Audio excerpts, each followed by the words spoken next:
Hi everyone. Greetings. We're in the Pure Worship book. David will be reading from the screen and I'll be reading from the book. We're on page 227, the start of a new chapter, Worship God. We read this subheading last, but I'm going to repeat it because it's something they're going to go through in the next paragraphs following it. Yeah, and they're going to be developing the three themes they offer in this first paragraph, paragraph 4. Mm-hmm. They say three themes emphasized in the book of Ezekiel. Really, it's emphasized in this book. Not Worship. Ezekiel. Not Ezekiel. Okay. The book of Ezekiel teaches us that pure worship does not involve performing mere formal rituals. It requires that we, 1, offer Jehovah exclusive devotion.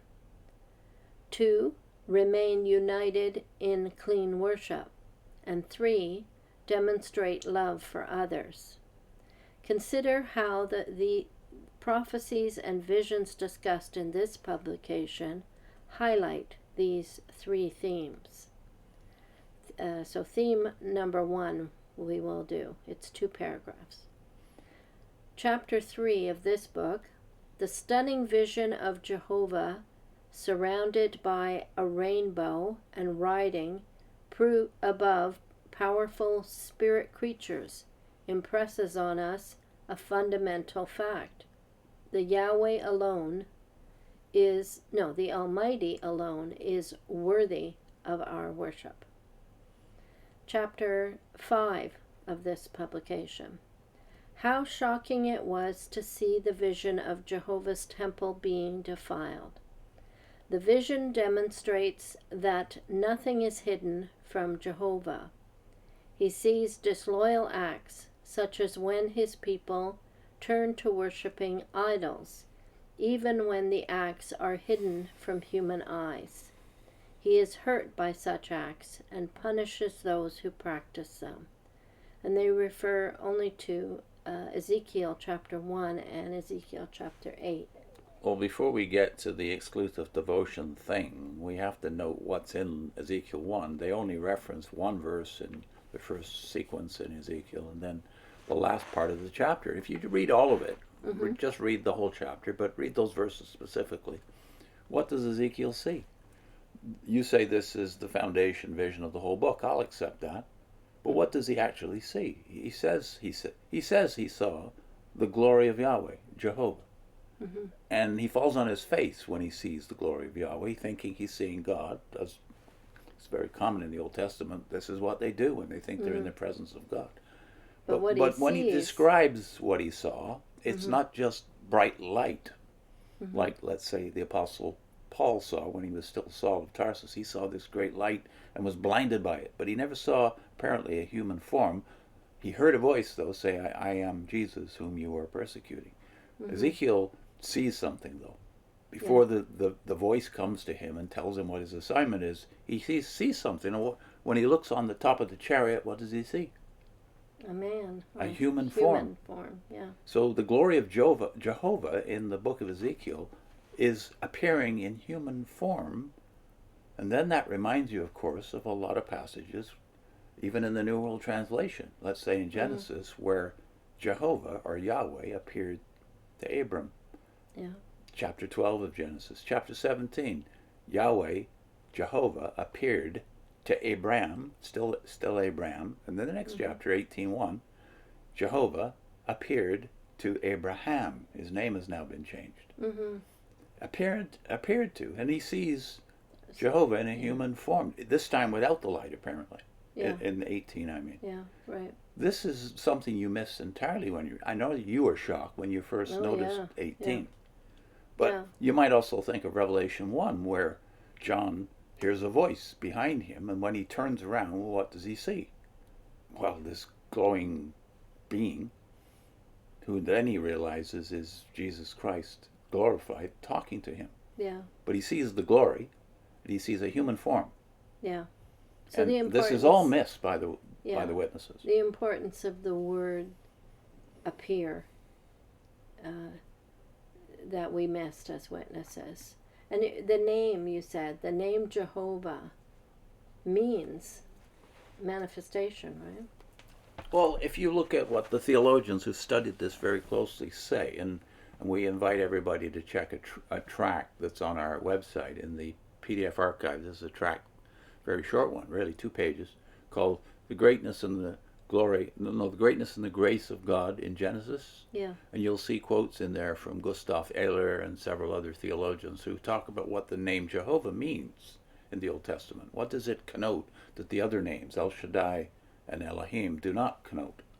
And Elohim and El Shaddai are more about his power and his ability to provide. Mm-hmm. But Yahweh is God in his manifestation, his self-manifestation, his appearing to your eyes and his appearing to your ears personally. That is, he's in your presence. You're in his presence.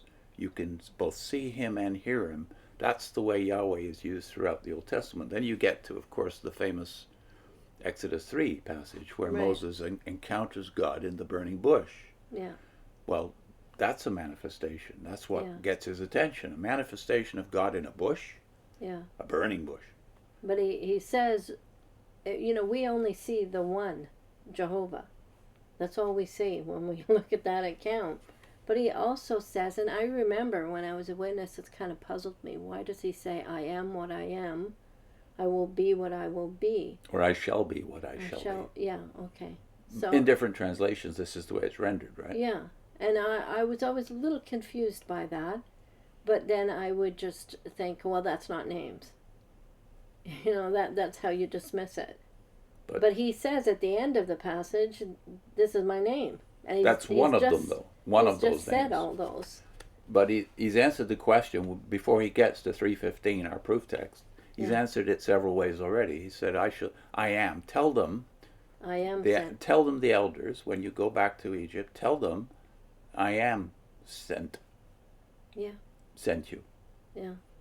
So then, I am that I am. That's another name, or is it? Or is it the same name, a different version of the same name?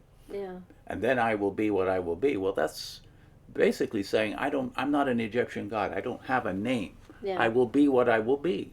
And so Yahweh, the third person form of it, not the first person I am, the third person form of it, well, that's what we would call a deity, the third person, someone outside of ourselves. But the I am is God talking directly to you.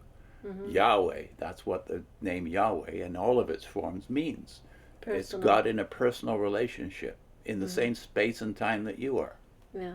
With you. So made manifest. So then you think of the New Testament version of this. Yahweh connotes that in the Old Testament. God in your space and time speaking to you personally. Well, that's Jesus in the New Testament. God manifest in the person of a real man this time, not just the form of a man or the form of a fire or the form of a bush or the form of a cloud.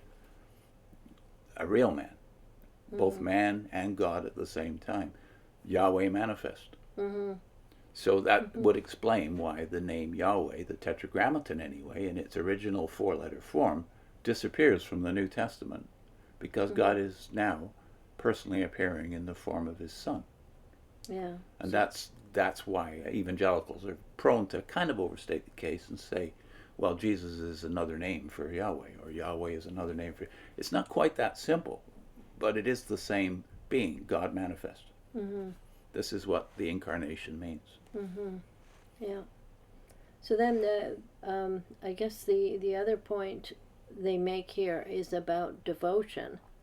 That's the second one, right? Yeah. But I would say that the Watchtower doesn't seem to connect the fact that they stress the governing body and obedience and loyalty to the governing body as devotion, exclusive devotion. If you don't do that, you're out of the Watchtower. You're out of the organization, because they're so closely tied to Jehovah. You can't separate them. You can't separate them. Yeah. So that's creature worship, but you won't call it creature worship. Not till later. then you'll Yeah. recognize it. If you ever leave, you'll recognize that you were guilty of creature Yeah. worship. And that's Yeah. what you accuse the people who followed Russell of later. Yeah. But at the time, they didn't think that they were worshiping Russell.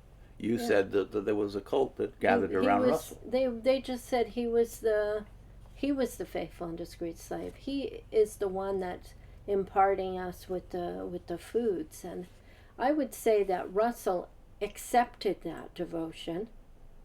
Didn't require it. He didn't. Yeah, he didn't demand it, but he did accept it.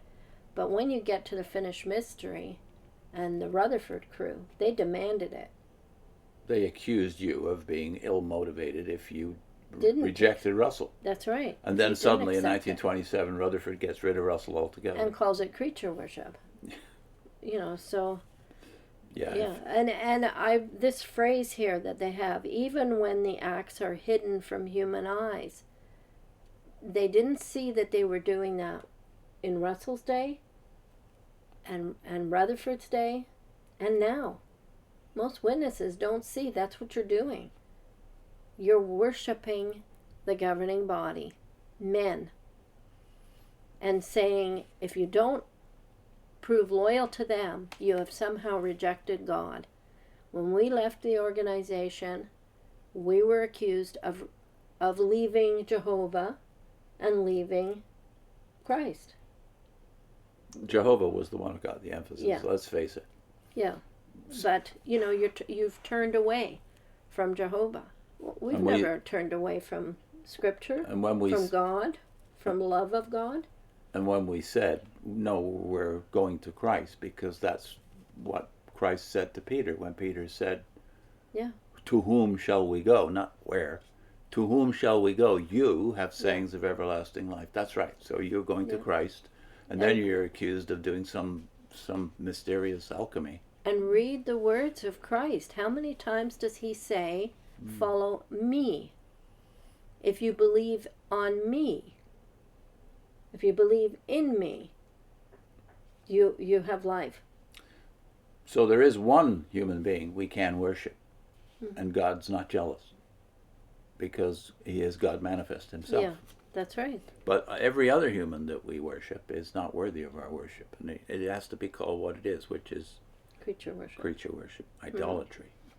Mm-hmm. So our link is to the video where Dwayne McNanny actually talks about that and shows the evidence, right? Yeah, it's was creature worship of C.T. Russell promoted by the Watchtower Society from his book Watchtower Files. Yeah. See you next time. Bye.